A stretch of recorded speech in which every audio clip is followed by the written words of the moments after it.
What's up, you guys? Welcome back to the Fumble Live. You know we have a lot to talk about today. The Bucks won the finals last night, so Jackie was right in her prediction, at least halfway. I was totally wrong. I'm a little bit upset about it, but I'm going to power through because I'm proud of Giannis. We have a lot to discuss when it comes to Giannis. We're also talking about CP3. Before we dive in, subscribe to our channel, tap the bell for notifications, give this video a thumbs up, and leave a comment below. Here's the Fumble Squad. I'm Devin Howard. You can find me on Instagram as @DevinHoward. Good morning, everybody. I'm Jackie Ray. You can follow me on Instagram and Twitter at JRayTheFanatic. Now, Jackie, like I said, we definitely owe you a little bit of applause, some congratulations, because she called the Bucks winning the finals. And you were right, although you did say it was going to be Game 7 in overtime. It was Game 6. Giannis was just really on one. I'm sure you watched the game last night, Jackie, so we're going to be discussing. Let's just get into this Giannis news, okay? So, like I said, he was on fire. He has been on fire. It's been really impressive, and I feel like this series was a career-defining moment for him.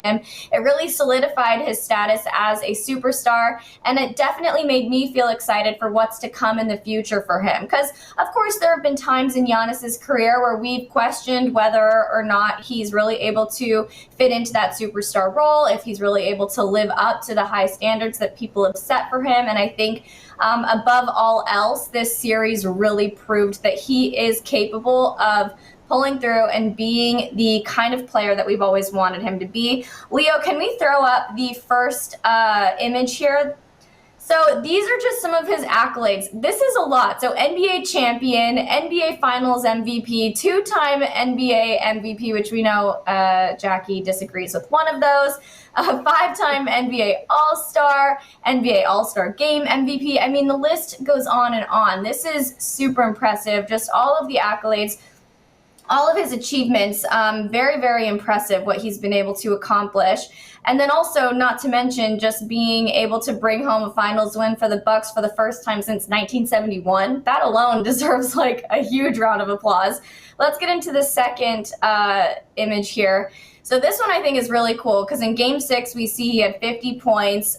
In Game 5 there was that game-clinching alley-oop. Game 4, one of the greatest blocks ever. You guys remember that. We talked about that on our channel. And then 2 40-plus point games. Giannis really brought out everything that he possibly could in this series, and I am super impressed by it.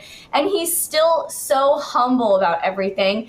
And I think that's one of my favorite qualities about Giannis is that, you know, of course there are times when we wish he would be a little bit more arrogant, a little bit more cocky, but all in all, Giannis, when you boil down to it, he is just this kind of humble, good-natured, down-to-earth kind of guy. And I think a large part of that is because he had these humble beginnings. He said, quote, that he hopes this finals win can give people hope around the world, hope that it can be done. Quote, my mom was selling stuff in the street, and now I'm sitting here at the top of the top. If I never sit at this table again, I'll be fine with it. I mean, I just love that humility. It's amazing. So Jackie, what was your reaction to the way this game played out? As you were watching it, what were you thinking? So it played out exactly like I said it would if the Suns didn't do what I said that they should do. And they did not. They did not play defensively well, in my opinion, at all. I said that they needed to shut down obviously they didn't do a good job of that. They needed to either shut down Giannis, Chris Middleton, or Drew. I mean, and Drew was fantastic last night. He had, I want to say, 4 steals or something like that. He was fantastic. But you know, they just didn't play defensively well, in my opinion. I thought that they just let too many people get on fire. And that was just, they looked defeated. And I hate to say that because I feel like they played really, really timid. Even when they went on that run, I forget, I think it was like an 18-point turnaround that they went on. And they still, even in that moment when they were gaining the momentum, they just played timid. Chris Paul in the first half was more about facilitating than he was taking the shot. He just wasn't really himself. And I just feel like this moment really, really got the best of them. It just didn't seem like they really knew who they were in this moment. They were scared. And I know that sounds bad. And this is the exact thing we talked about yesterday. We was like, they can't go in there and be timid. They have to go in there and play like this is their last shot, especially for Chris Paul, because we've talked about this all the time. Chris has more basketball behind him than he does in front of him, and I just really expected him to be a little bit more intense. He did get, better towards the end of the game, but by then it was a little too late. So I was kind of disappointed in their performance, but let me tell you, the performance by the Bucks, every single criticism that I've ever given Giannis, I did not see last night in that game. I did not see him clogging the lane. I saw him facilitating more. Everybody played a role. Literally, everyone earned that ring. Yes, Giannis earned 50 points, but literally every single person on that team earned a ring, and I thought it was a beautiful thing. So congratulations to them. You can't hate on, you can, just because people are going to hate regardless, but you can't really hate on this team. They played as a team, and it's a beautiful thing. I know we're kind of gushing over Giannis because, like I said, I'm just really proud of him in this moment, but the truth is like, everyone's going to put an asterisk by this because it's literally the last two healthy teams that had an opportunity to play. And so it's definitely going to be, the naysayers are going to just be the naysayers. And that just is what it is. One of the biggest disappointments, and Arthie and I, our producer, we talked about this. I was like, okay, I said that they had to shut down one of the three, and they let Bobby Portis get hot. Like, how do you let Bobby Portis get hot? What are y'all doing? I was yelling at my TV like LeBron was at the Suns, even though I don't have a dog in this race, because at the very least, I wanted them to put up a fight. Maybe game 7, not game 7 is a thing. First of all, I wanted it to go to game 7 because that just makes life easier for us now that basketball is over. It's kind of like, wah. There's this, kind of let down. So I really needed one more game. So it was definitely vain, and it was just all selfish reasons why I wanted them to go to game 7, but at least put up a fight. At least make it come down to the last couple minutes of the game, and people not tuning out, 4 minutes left in the fourth quarter. So I just needed them to put up a better fight, and they didn't. I think that they are going to go back and look at the tape, and they're going to see moments of disappointment, just flat out. It was nerves, though. It was definitely nerves. You could tell that, Yeah, it's interesting having watched this series and just the entire playoffs run. It's almost like the Bucks and the Suns switched places. The Suns went into the playoffs with such ferocity and intensity. How many games did they win back to back? It was like 9 or something like that. Pretty impressive. Mm-hmm. And then here they are, they're 3 games in the finals, and it just seemed like they lost steam. That's what I think it was. They just got burnt out, which sucks. This is not the time to be burning out. That being said, I think the Bucks, even being burnt out, I don't know if you really watched Chris Middleton. He was done. He was running on fumes by the fourth quarter. Both he and Giannis played damn near the whole game, even though, Chris got a couple fouls early. So fumes. Literally, you could see him every time there was a break. He was like, he was so tired. So I think the problem with the Suns, though, is knowing that they lost at home and knowing that the Bucks had the best home record in the league. They really needed to win that home game. And, I said it before, the person who wins on the road first is going to be the person who wins this series. And that's what happened. They really did kind of lose their momentum when they lost at home. And that it was just like you said, which I said they better not do. That energy that they took from that home loss, they brought that same energy to Milwaukee, and that's what killed them. They kind of killed themselves, unfortunately. I totally agree. And meanwhile, on the other side of things, the Bucks were just really pulling it together and tightening things up. So it was just, it was already just from the get-go not a good game for the Suns, because you could just tell they were just worn out at that point. But what does this finals win mean for Giannis and his legacy? I know he says that if he never sits at this table again, he is fine with it. But do you think that this truly does solidify his reputation here? It's one of those things that, yes, it solidifies his reputation for the moment. It might solidify his reputation for him personally. I don't think Giannis is not that guy that needs to prove himself to anyone. We're going to get into something in the post-up where he says something that makes me think like he definitely cares what people think. But this is, It's what have you done for me lately? So if Giannis never sits at this table again, we're going to be talking about this moment in time where he looked fabulous and then faltered. That's what we're going to be talking about. So he needs to sit at this table again. He said something in the, when all the confetti and all the excitement, he's like, we're going to be back here again. Instantly, my producer and I were like, wait, what? I mean, I don't want to take anything away from Giannis, but the truth of the matter is you didn't have to you didn't have to put up a real fight.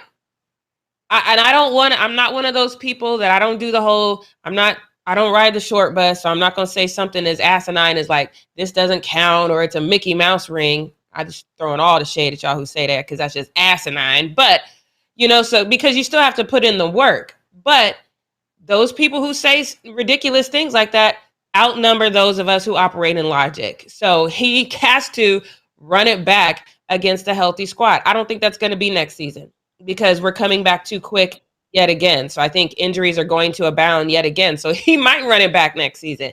But I think other teams realize now, and here's the thing, now it's going to be the flip. Because whereas last season, the teams that we really thought were going to do something were in the bubble a little bit longer. Now these teams have had rest that the Bucks are not going to have. So now they're going uphill the way that the Lakers had to go uphill this season. So it's going to be interesting to see. But I'm telling you right now, those naysayers are going to say that. They're going to say, oh, no, there were too many injuries in the league. It was I posted Giannis's post-game speech on my Instagram stories, and I got about 4 messages saying, oh, he was just lucky. He wouldn't be here if he had to face a healthy league. If KD was healthy, or Kyrie was healthy. It's just all these things that are already circulating, and we haven't even gotten into the 2022 season yet. So no, he definitely has to. This can't be his only time sitting there because then his legacy is going to have a huge question mark over it. I think that's a really good point. And you know what you always say, Jackie, is that staying healthy is an art. It's a skill or whatever it is, the quote that you say. So the fact that the Bucks and the Suns ended up being the only healthy teams in the NBA just shows that the other teams this season lacked the ability, the skill to stay healthy. And so, it definitely probably was an easier run for them in the finals, considering they weren't going up against Steph and the Warriors. They weren't going up LeBron and the Lakers. They weren't going up against the Brooklyn Nets. But I don't think that takes away from this achievement.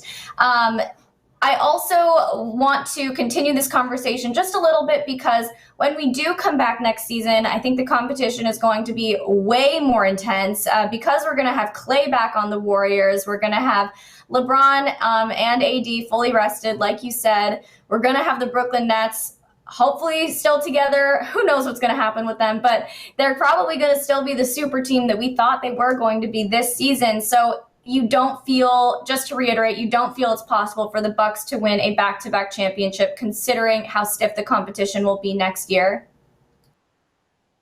I mean, on paper, I'm going to say no. But the reality of it is, if they carry this momentum and this belief and this camaraderie and this chemistry that we saw them develop literally in this playoff season, it's fully possible. But I don't think it's going to be and I don't want to use the term easy because I think you still are fighting against guys who want to win just as much as you do. But the talent level is going to be more matched. That's just it. I don't know how else to say that. You're going to be more evenly matched against teams who have the same chemistry, have been playing together probably a little bit longer, or at least in the league a little bit longer. So you're going to be more evenly matched, which means you're not going to have the best home record in the season. Let's just write it down, you guys. I'm saying they're not going to have the best home record in the league next season because I just don't think anyone's going to be as plagued with injuries next season because the teams that we want to talk about are resting right now. So I think it's going to be a little bit different. They're going to have an entirely different season. I'm not going to say that doesn't mean that they can't run it back. I'm still very impressed. He still got Budenholzer, though. And he's still the weakest link for me. Giannis did seem to kind of come into his own and realize that he needs to be the leader on that court. I don't know if it was Mark Jackson or Van Gundy said something that I 1000% disagree with.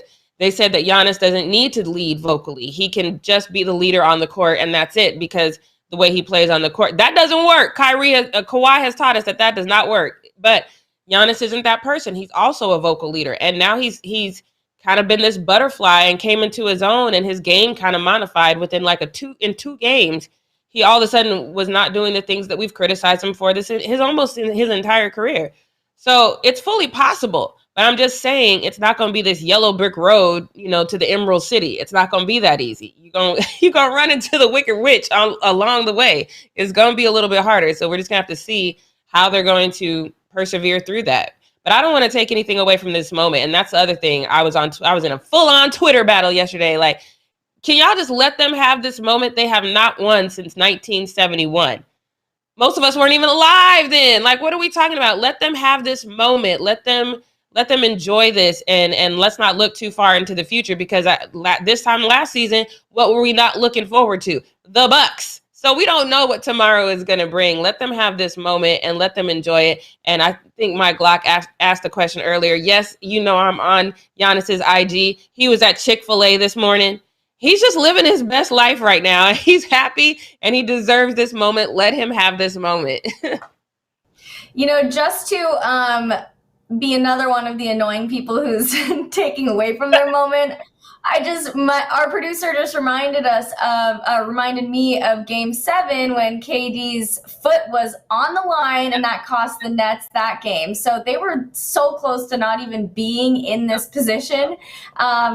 So it just goes to show, so these games can end up coming down to the tiniest of details. And I think it's incredible that the Bucks were able to get there. I think it's incredible that the Suns are able to get there.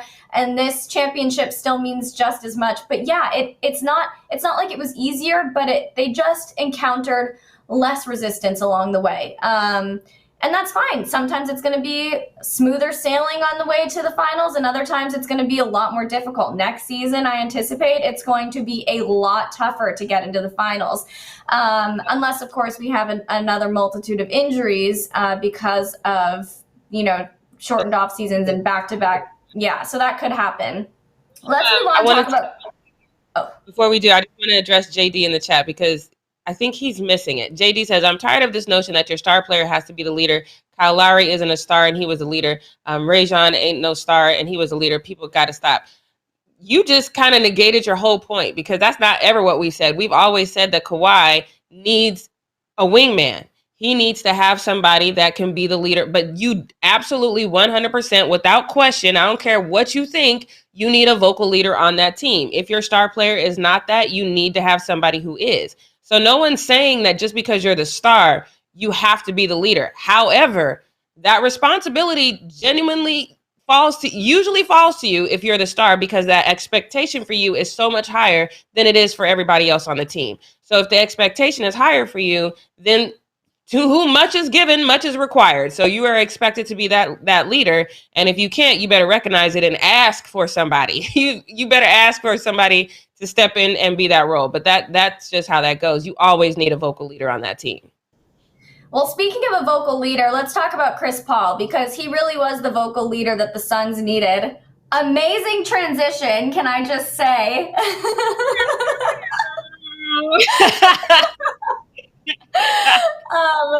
So CP3, just like water, just like waved on into it. I know. It was good. I'm proud of myself for that one. Because he really truly is the veteran that the Suns needed to transform the team.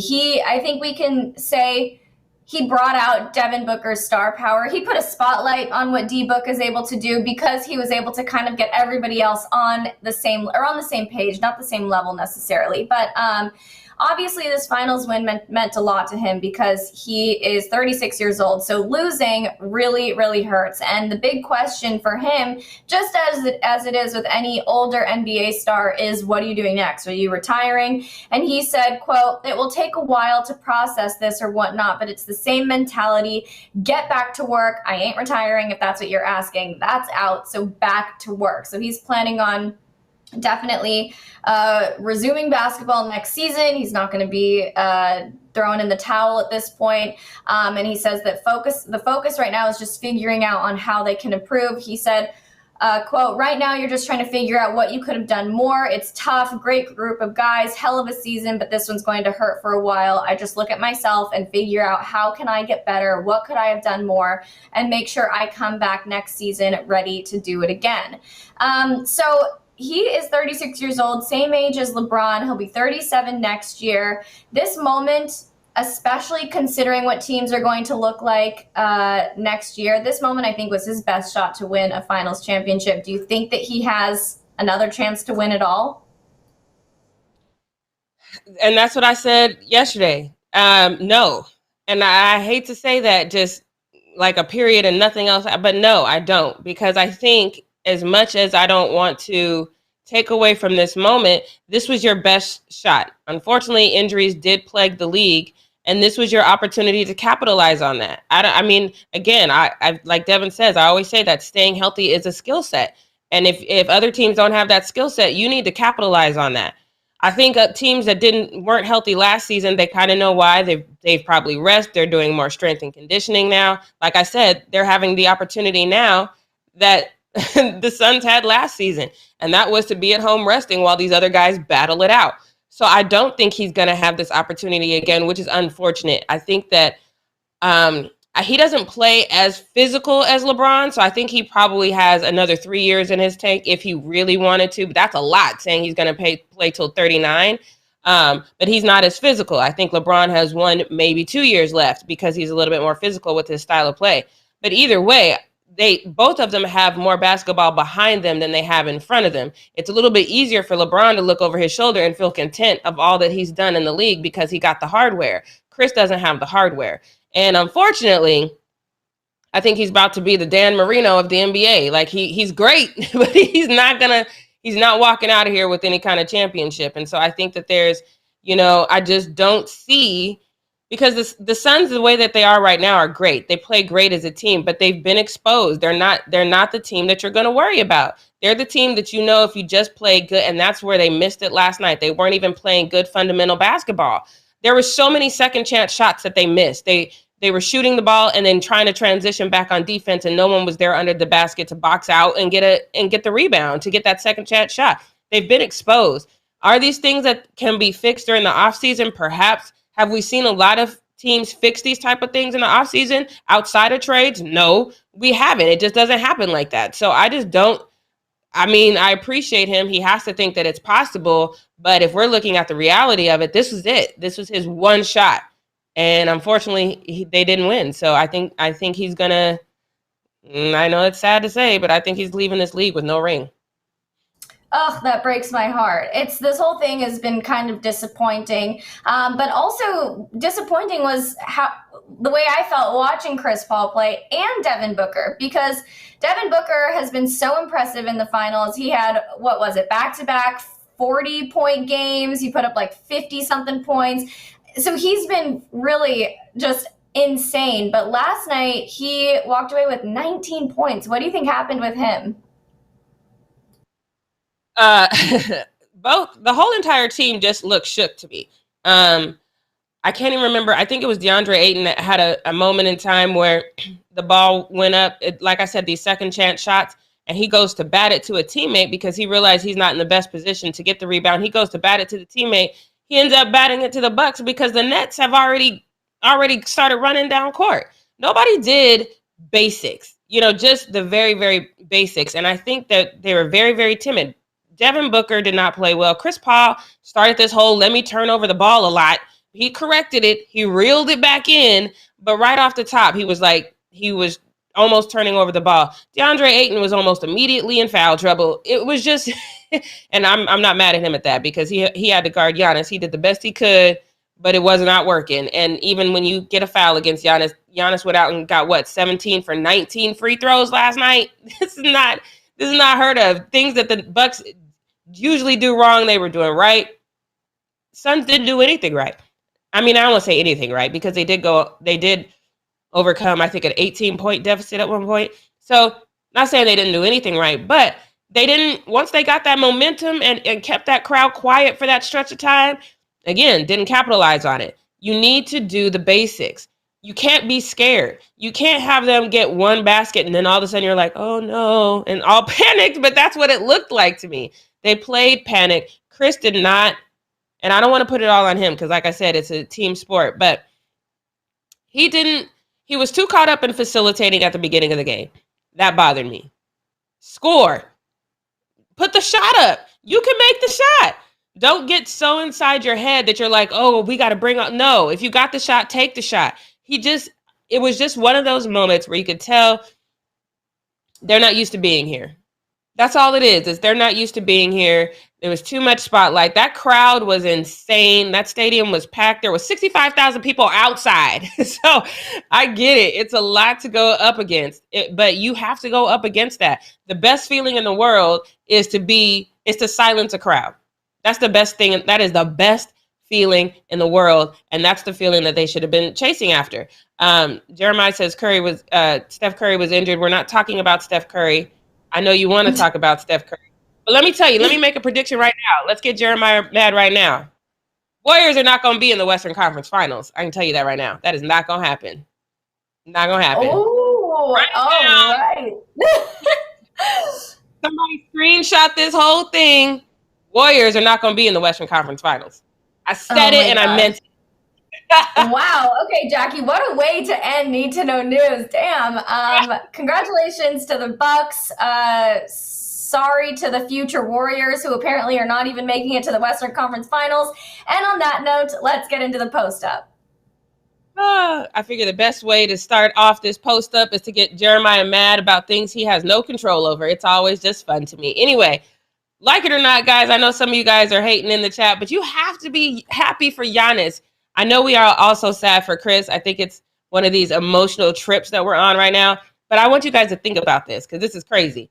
All three Antetokounmpos have a ring right now. All three brothers that came into the league have a ring right now. That is insane when you think that their family was like selling CDs in the streets of Athens or something like that, something crazy like that. And now all three brothers have a ring. This is so beautiful. So, of course, got to give Giannis this moment. You guys take a listen to his post-game speech. Take a listen.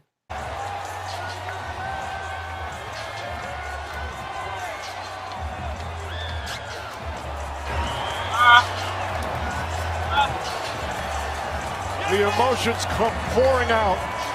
One of the greatest nights in Milwaukee sports history ends in a coronation. And the brilliance of the young man from Athens. First of all, his wingspan. That man could literally put his arm across 4 chairs. That's insane. That was just his emotion. And I love that. We see so many guys do that. We saw AD cry when he won a ring. Of course, LeBron cried when he won his first ring. We all remember from The Last Dance, the video of Jordan spread out on the floor crying. It's an emotional journey to know this is something you dreamed about as a kid. And then now you have this moment in time. So I do believe in his heart of hearts that right now in this moment, he means what he says when he's like, no, I never have to sit here again. That feeling's going to change come tip off of the regular season. Next season, that feeling's going to change. He's going to want it again. It's like a drug, getting that ring and that trophy and that confetti. It's a drug. And so I am very proud of him in this moment. I'm very happy for him. Of course, though, there is hate, but there shouldn't be from this specific account. Because KD and DK Burner account said, wait, are we counting this? And I'm on Twitter a lot, you guys. So I am so proud of jumping out the gym, say, why is your account still up? Because he posted this earlier on July 20th. He said, if Giannis gets a ring, I'm deactivating. But yet he still came out and posted this. If y'all say stuff like this, you need to stick to what you say and get off Twitter. Don't be throwing up this kind of hate. I do not like this, but let's go to this next one as well. Because this is great. I don't agree with this, but I like that Giannis is getting some accolades. This person says we can finally stop the Giannis/AD debate. Giannis stayed loyal and grinded it out for his first chip. Meanwhile, AD took the easy way out and went to ring chase. Y'all call it what you want, because guess what Dame has got right now? No rings. So chase a ring, you guys. I do not subscribe to this. If you think you can't get it with your squad, bail out. But this next user says, okay, but Anthony Davis got a ring, so please stop trying to downgrade another person. This is the Greek Freak and the Bucks night. Just enjoy the greatness. Drop the mic. I 100% agree with that. You guys cannot y'all got to stop all this comparison. This is what I had to do to get my ring. Enjoy your ring over there. Don't worry about me and my ring. This is my ring. So love this moment for Giannis. But let's get into this next one, because while the commoners like to hate, I think the greats always like to appreciate. Especially they know how that moment feels. And so when they see these younger guys get these moments, I think that they're always excited for them. So, of course, King James and KD took time out to congratulate Giannis. King James said, "Salute and congrats, Giannis. You earned that. You got all the championships, the rings, and the love. I love this." Gave him a crown, too. I don't know if y'all saw that at the end. There was a crown there. And then, of course, Kevin Durant says, "Nothing but respect for the Milwaukee Bucks franchise, the city of Milwaukee, and those loud-ass fans. Incredible playoff run, fellas. I love this." And I think it's 100% true. When you are great, you remember those moments. But I will say this, because I was texting people like, how come they cannot shut down Bobby Portis? I like Bobby Portis. I'm not throwing any shade about Bobby Portis, but him getting 16 points, and he played very, very well last night. That just proved my point that it came down to defense. But I love this tweet from Bobby as well, because he showed his little emotional side with the little, like him crying a little bit. He's all emotional. He said that's his mood. So I just wanted to shout out everybody on this team. Bobby Portis, like I said, he did his thing, and I love that. And this is exactly how I felt watching that game. So let me throw up this last tweet. It says, "No lie, there were so many mixed emotions in this. Since Giannis won, felt bad for Chris, and if Chris won, would have felt bad for Giannis. So just so many mixed emotions." That's exactly how I felt watching this game. Devin, did you feel the same way? There was no I was like, oh, I'm gonna be sad and happy no matter what happens.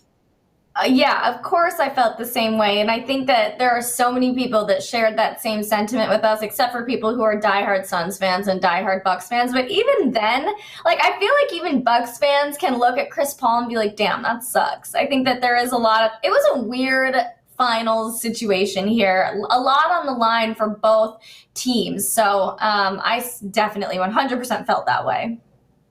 Yeah, I went from like yelling at the Suns, like, come on, you guys need to do this. And then Giannis goes down and gets the dunk. And I'm like, okay, Giannis, I see you. I'm sure my neighbors were like, girl, if you don't pick a team, I was just all over the place. It was a lot. So can't even lie. It was a lot. But the question is now that I'm giving all this praise and accolades to Giannis, which he deserves every piece of it, a lot of people are wondering, is he throwing shade at KD and the Nets, or maybe even LeBron and the Lakers in this statement? I don't think that's who Giannis is as a person. I don't think he's throwing shade. He's just saying, for me, this is how I'm really glad to do this. But you guys take a listen and let me know what you think. Man, I couldn't live. You know, there was a job that had to be finished. You know, I feel like the bubble did not paid us justice. You know, we give credit to Miami. He played great, but he did not pay us justice. Like, everybody was feeling homesick. We're a family-oriented team. We wanted to see our families, but you know, coming back, I was like, this is my city. You know, they trust me. They believed in me. They believed in us. Even when we were lost, the city still was like on our side. And you know, obviously, I wanted to get the job done. You know, but that's my stubborn side. Like, it's easy to go somewhere and go and win a championship with somebody else. It's easy. I could go. I don't want to put anybody in the spot, but I could go to a super team, and you know, just do my part and win a championship. Still won. But this is the hard way to do it, and this is the way I chose to do it, and we did it. Fucking did it. We did it, man. Jim on the front right. I love, you could just hear the angel on the one side that's saying, wait a minute, you're shading somebody. He goes, oh, I don't want to put anybody on the spot. But this is how I did it.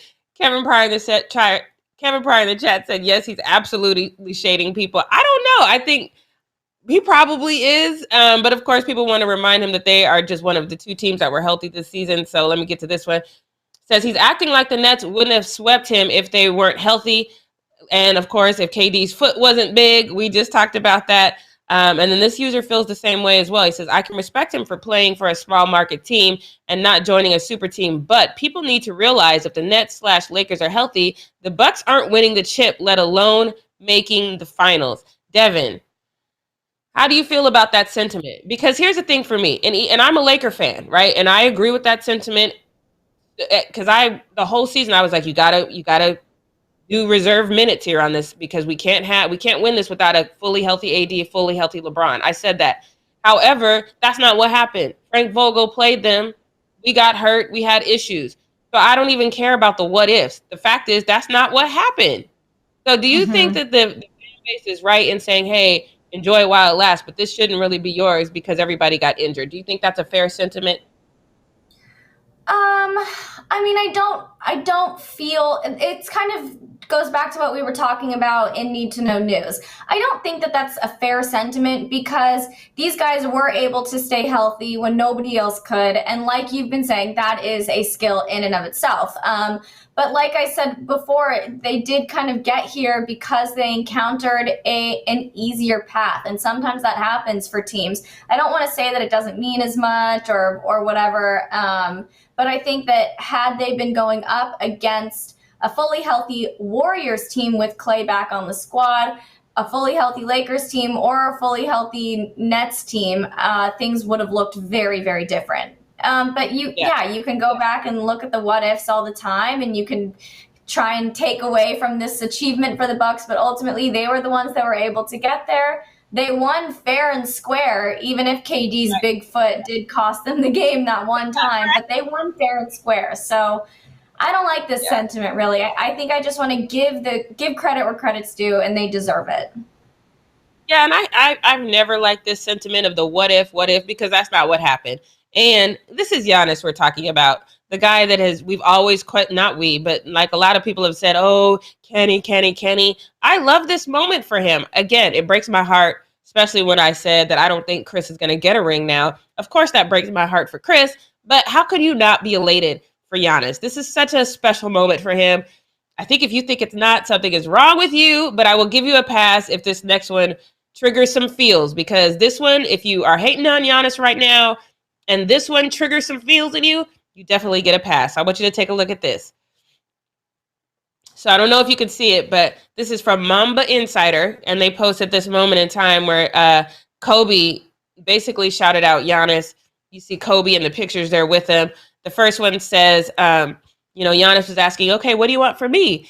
And Kobe said MVP. And then the next one said, Kobe says, my man, MVP greatness. Next up, championship. # Mamba mentality. This is such a beautiful moment. I love this. The only thing that can top this is hearing Giannis talk about it. So I want you to hear what he had to say about this moment and how much that moment means to him, knowing that the thing that Kobe believed that he could do, he actually did. Take a listen. It means a lot.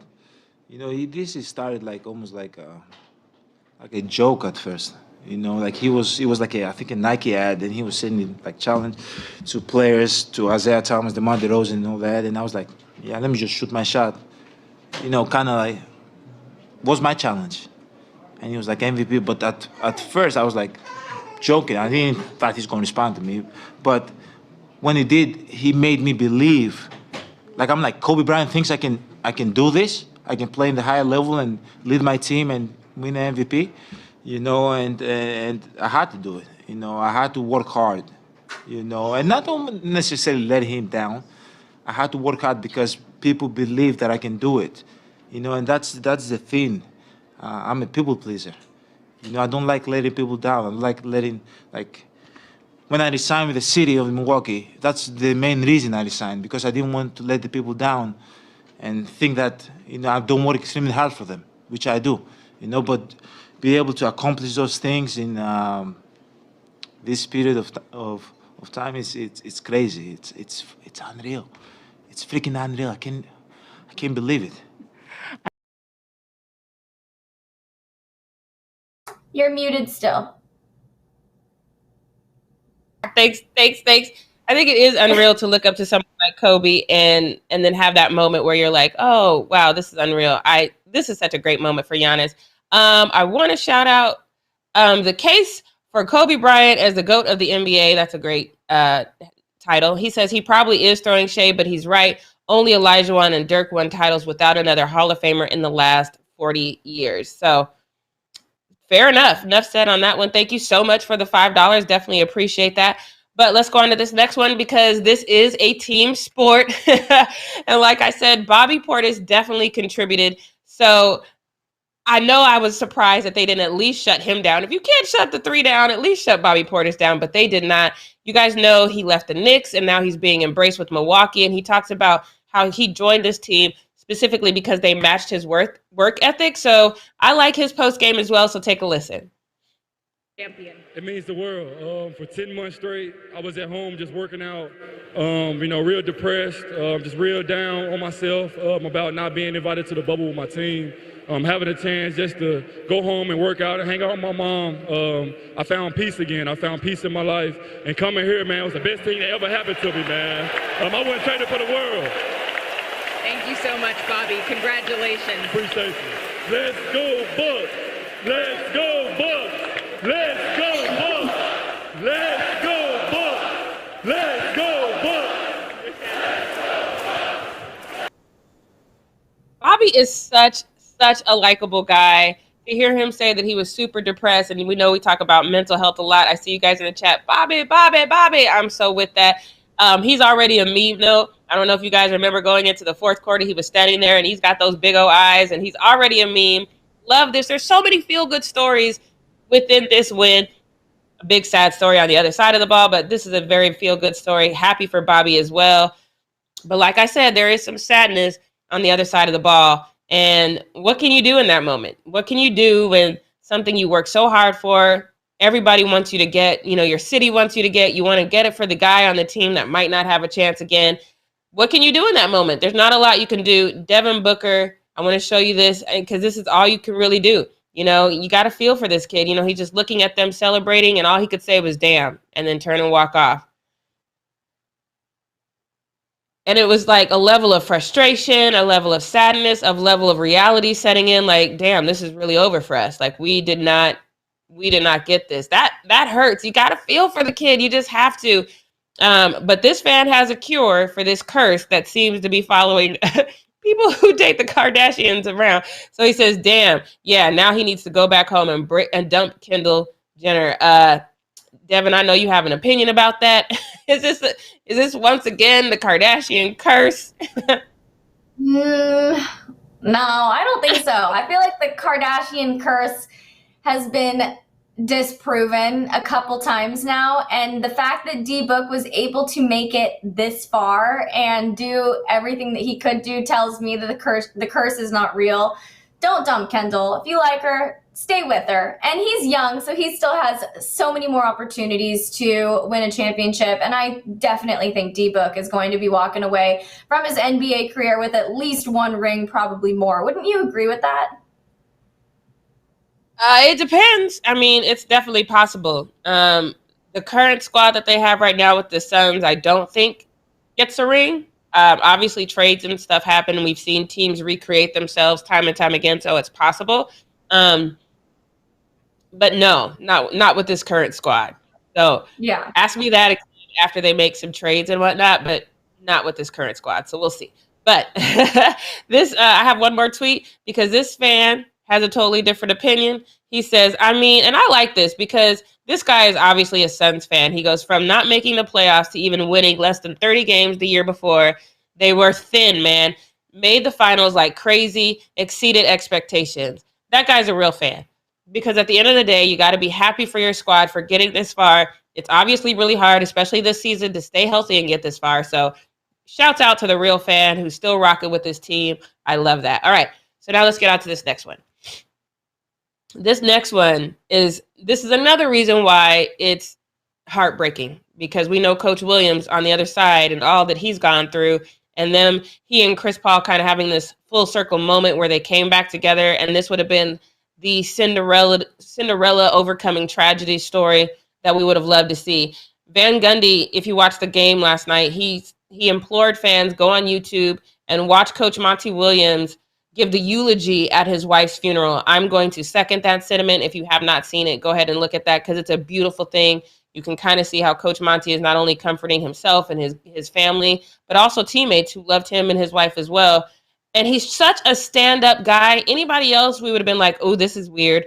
But for Monty to go over to the Bucks locker room after just losing, after having that moment of defeat, which you know has got to hurt, and him going over there and offering words of encouragement just shows who Monty Williams is, and he is an amazing man. So I want you guys to take a listen to this. I just wanted to come and congratulate you guys as a man, as a coach. You guys deserve it. And I'm thankful for the experience. You guys made me a better coach. You made us a better team. Congratulations.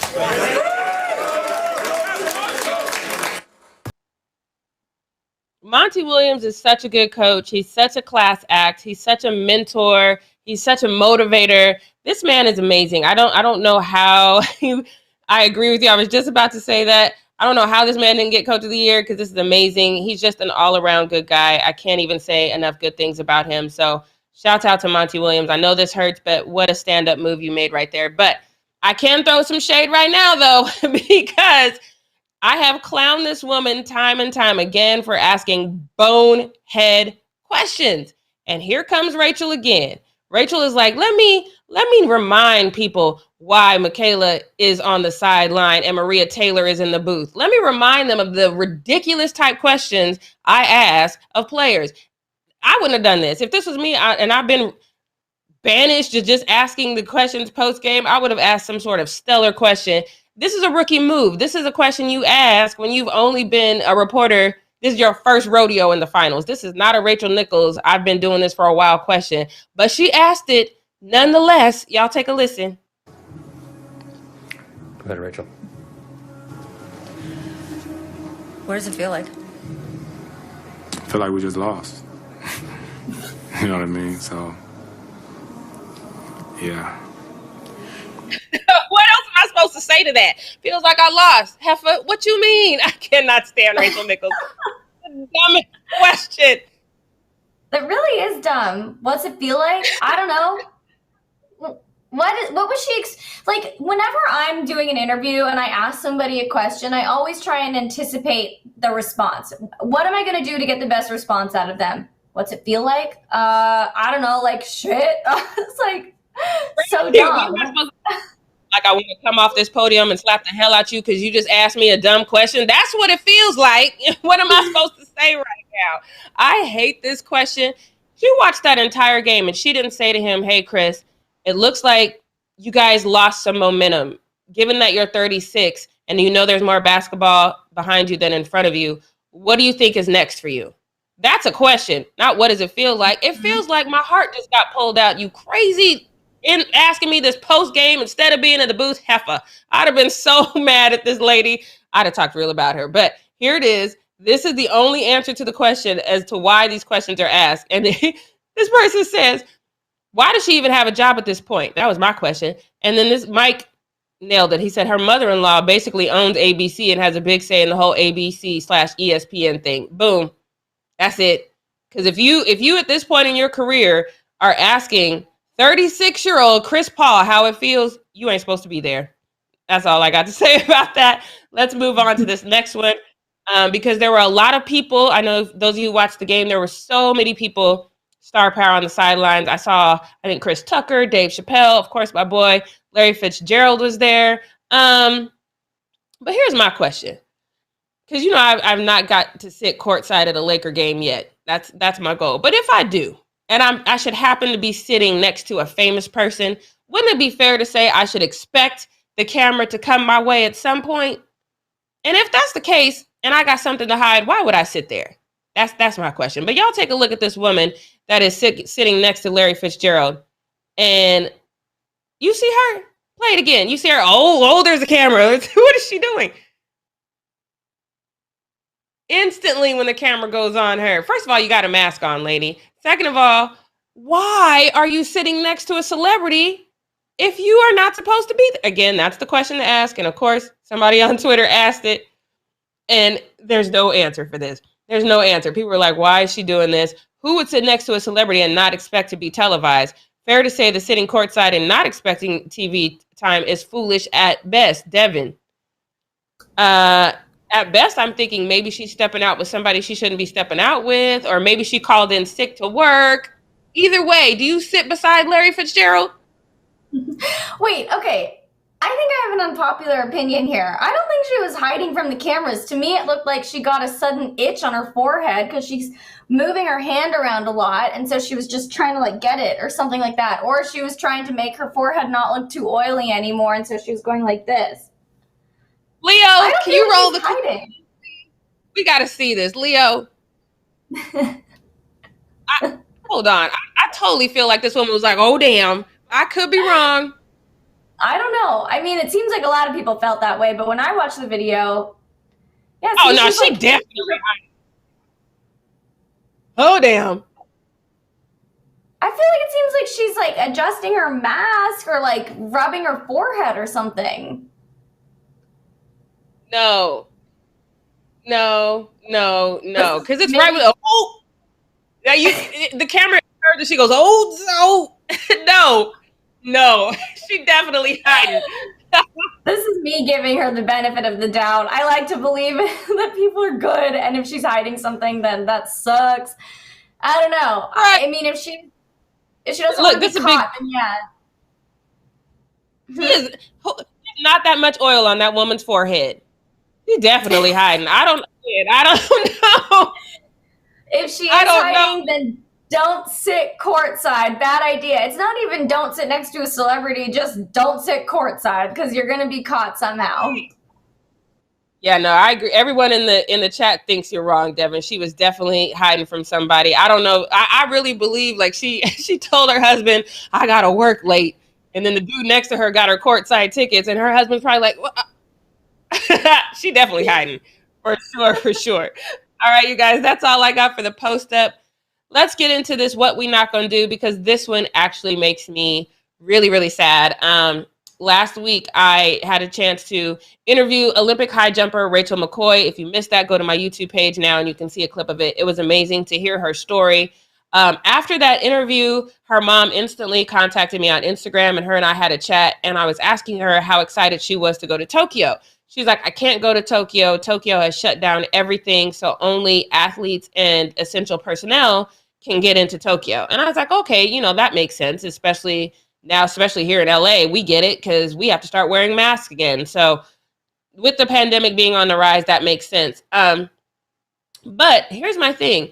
Rachel is 23. She's a fully capable young woman. She does not need her mother to go with her to the Olympics. Yes, it would probably bring her some sort of comfort, but it's not a need. It's not a necessity.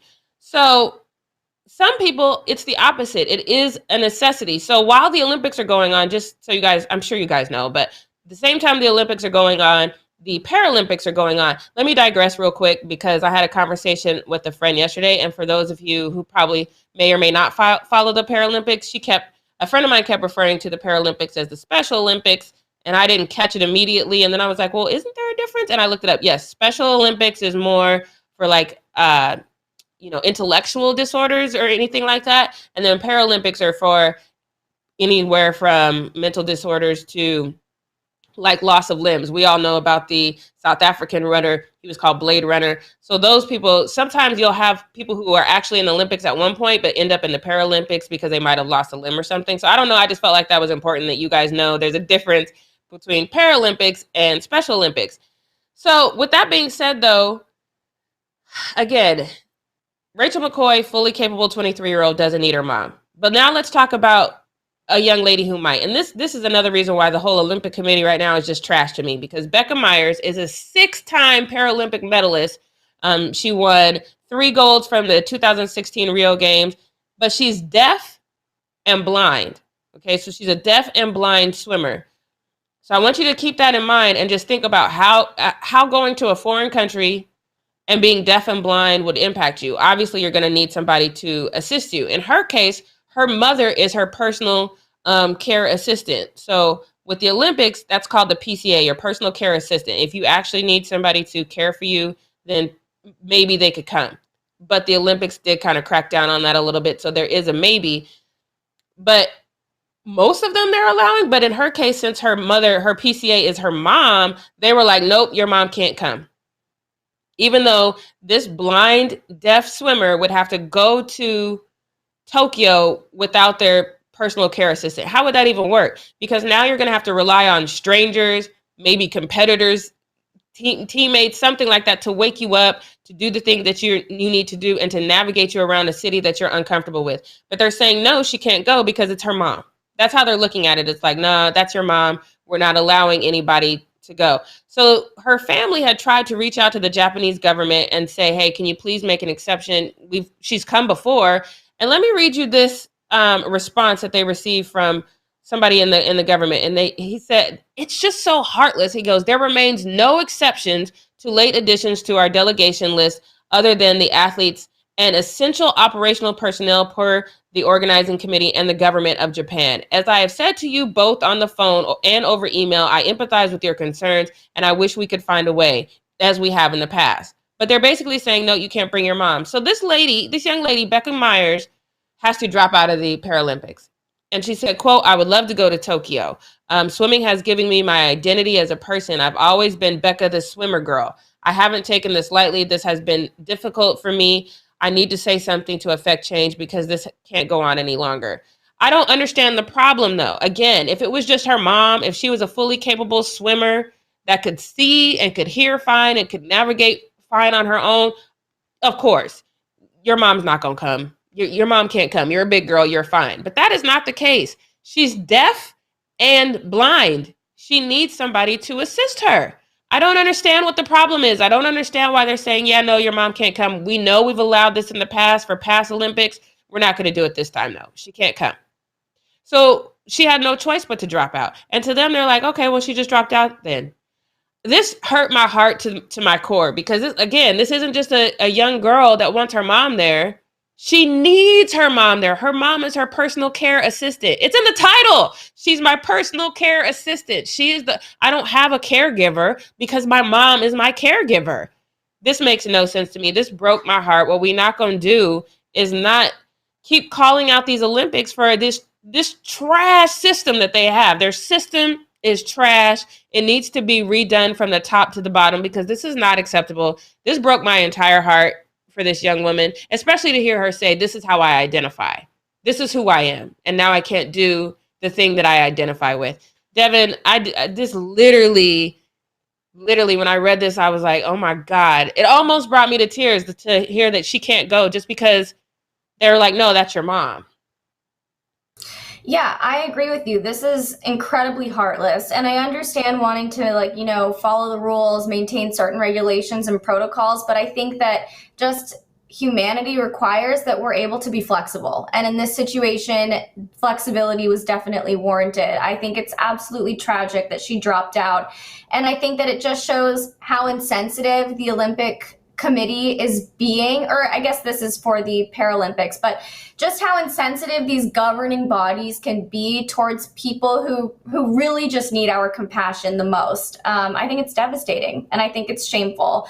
And I feel like I say that now in every conversation that we have about the Olympics or now even the Paralympics or about the NFL. It is so shameful. And it's hard for me to wrap my mind around the lack of humanity in these types of situations. So I'm extending my deep sympathies. Doug asked a good question. So if her caregiver wasn't her mom, they would have let her go. So here's what I looked into, because that was my question. I'm like, this is dumb. Just say it's not your mom. But then, of course, now at this point, they know it's her mom. But no, that's not the case. If she wasn't an essential, she would have been able to go either way. They're kind of making it be like, oh, it's her mom. But they're basically saying if she wasn't an essential person, which means it would have had to be, which makes me wonder, that's a good question, because if it was her coach, I don't really know. There's like a gray area there. Would they have let her go if her mom was her coach? And, what would they have done then? But basically they're saying, no, this deaf blind girl just going to have to fend for herself. Nobody else can go with her, regardless. Oh. How do you even come to say something like that? That's crazy. I know. It is so terrible. I feel so bad for her. Jackie, thanks for bringing attention to that. That's something that I feel like I may not have even known about had it not been for What We Not Gonna Do. So I really appreciate that. You guys, we're going to wrap up our show for the day. We'll be back again tomorrow at 9 a.m. Pacific Standard Time. Don't forget to tune in, subscribe, tap the bell, leave a comment below. Share this video with your friends, and we'll see you guys tomorrow. Have a great Wednesday. Bye, everyone.